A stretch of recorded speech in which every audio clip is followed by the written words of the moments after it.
Hey gang, this is the average guy here at Big Guy Reviews, here today to do a quick review of the Enlarger side stand enlarger.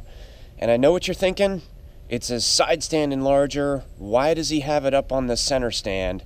Well, we're going to get to that here in just a second because there is something that I really need to show you about this side stand enlarger that's going to be important in your decision making process. So first of all, I bought the product off of Enlarger.com. It's about 60 bucks, give or take a few dollars plus shipping and handling. And I chose this product specifically because I have the BMW R1200 GS with the low suspension. And with the low suspension, I found out when I was doing my shopping that it was really important to get a side stand enlarger that was compatible with the framework and the design of the low suspension model bike. And the reason for that is this, and this will, when you put the side stand up, there's very limited room here for the side stand to nestle in next to the foot peg the way this bike is designed.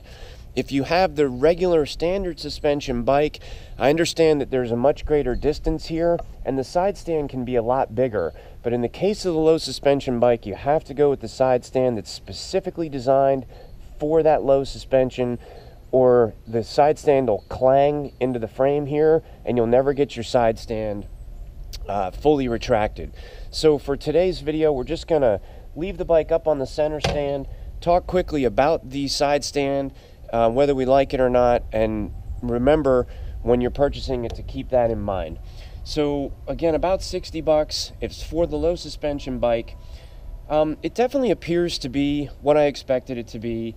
It's high quality, it's pretty thick aluminum. It did come with the Torx T25 driver size screws to hold the side stand together. The one thing I noticed that I didn't like is that there's nothing between these two plates. So you've got the top plate and it screws to the bottom plate, but there's nothing sandwiched in between here. That made it a little bit tricky on the install to not over tighten and bend the top plate and the bottom plate together. But once you decide how tight you want to make it and stop them from being over tightened, as long as you use some liquid thread locker, I think they're going to hold and stay in place pretty well. So there are other side stand extenders out there that have the design with something sandwiched in between, so you don't get any flex in here. But with the Enlarger particular design, that's not available.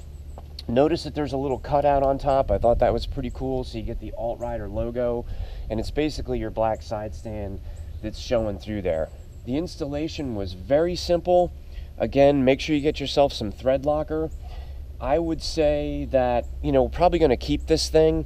It doesn't make the footprint that much bigger, but it is very ergonomically designed, and it does have these cool traction hooks so that when you go to catch the side stand and put it down, they kind of hook into your boot tread, and it makes it easy to put the side stand down.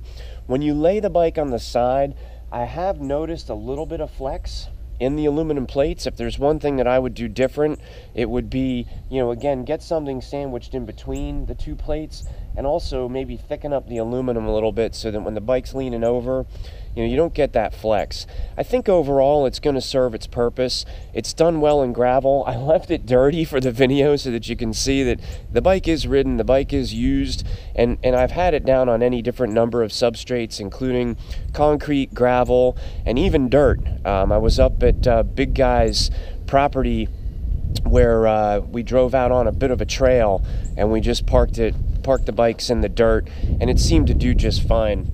So overall, on the Big Guy scale, maybe a 4 out of 5 scales. Everything was great about it. It's just simply that it's not quite as wide as I'd like it to be. It does have a little bit of flex, and there's nothing sandwiched in there. I think the product is going to be fine in the long term, but I do think that there could have been some additional design considerations, when the product was initially laid out. Overall, that's about it, guys. I hope you enjoy the review. Remember, if you have questions or concerns, you can always reach out to me at the email that'll be posted with the YouTube video. Keep an eye out for Big Guy's review of his side stand on his particular bike. For more exciting information on that, you'll be able to reach out to him. And that's it for today.